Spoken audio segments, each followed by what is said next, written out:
down, and she explodes with power once again. This filly can close wherever she wants. Jaywalk is a Breeders' Cup champ.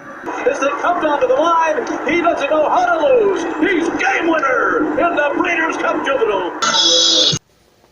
Cortland Simmons with you here, recapping really what the co-feature of the four-race graded stakes card at Aqueduct. The historic REMSEN Stakes. It's a race that's been won by a lot of Hall of Fame type of horses. Kentucky Derby winners, Travers winners, horses like Key to the Mint, Damascus, Thunder Gulch, Go for Gin, Java Gold. You could go down the list of great horses that have captured this mile and an eighth race. Northern Dancer is another one that you could put on that fabled list. And going into this race, there were a lot of interesting horses in here. Not a lot of horses funneling out, as I mentioned in the preview, from the Breeders' Cup Juvenile, but still, it's early. Horses are starting to sort themselves out and develop and try to put themselves in position to be on the Kentucky Derby and subsequently the Triple Crown Trail. And in this mile and eighth race, one of the buzz horses in here, Code of Honor, of course, had scratched. He was the runner-up in the Champagne, one of the favorites for the Breeders' Cup Juvenile. Spiked the Temperature. Shug McGahee was pointing to the Remsen, and then the works just weren't complimentary or satisfactory enough, according to him and John Velasquez, who worked the horse, as I mentioned in the preview podcast, to make it to this race, putting Maximus Mischief, who was already going to be one of the top two choices, in the position of being possibly the favorite. He lost that favorite status. He was outbid by Network Effect, who ended up being the choice, the number one choice, when the horses broke out of the gate. And keep in mind, also, there's a correction. I misspoke when it came to Network Effect in regards to his pedigree. He is not a son of Curlin. He is a son of Mark Valesky, and he is certainly outrunning that pedigree. We'll talk more about why I would make that statement based on what unfolded in this race. And it was a very interesting affair, this 2018 Remsen Stakes, won in 2017 by Catholic Boy, the 2018 Travers winner.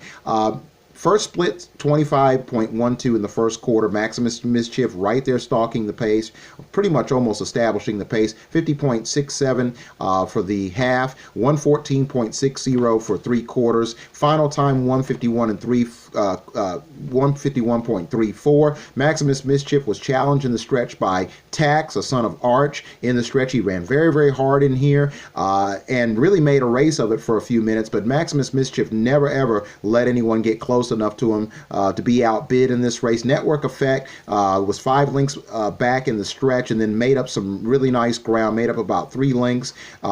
He finished, encouragingly, he was 2 1/4 lengths back of the winner. So he made up some ground in the stretch when it looked like he was hopelessly outrun. He is a horse that looked like he is one that will relish the added distances. We'll certainly find out should he be able to stay sound and in training and avoid injury on the Triple Crown Trail. And then, of course, there were some disappointments in here.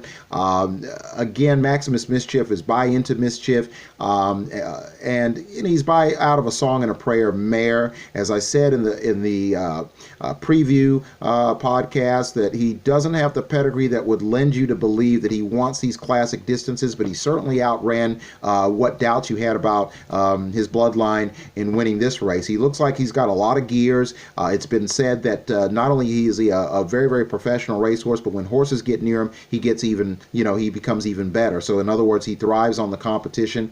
So he seems to be one of those horses that can look you in the eye and give you and not let you get by. So that's the thing about him. But again, Tax, in finishing third behind Maximus Mischief and Network Effect, was 6 1/4 lengths in front of the 4th place horse. So he ran very, very well in here. Bourbon War, who had won, broke his maiden on November the 14th, just prior to the Thanksgiving holiday, threatened on the turn, and then he just completely flattened out. I think going 9 furlongs, as aforementioned, is very, very tough for a 2-year-old. So he kind of flattened out, but we'll see if he can improve off of this. He was clearly outrun. Jungle Warrior finished 5th.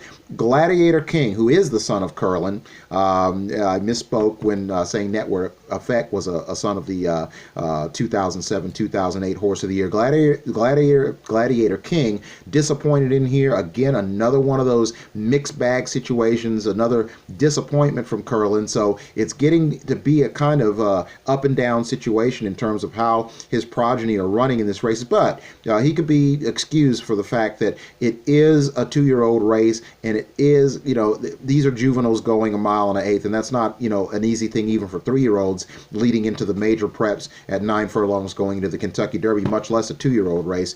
But he didn't run particularly well. But again, Maximus Mischief, if you want to believe he can outrun the pedigree, he's going to be on your short list of Derby favorites, simply based on the belief that you think that he can go the added route of ground. So he was very, very impressive in this performance. He showed a few gears, showed the ability to resist pressure, and also the challenge by Tax, who ran very well in here in the stretch. And again, once again, he wins in 151.34 to register his third win in as many starts and stamp his ticket as one of the contenders for the 2019 Kentucky Derby.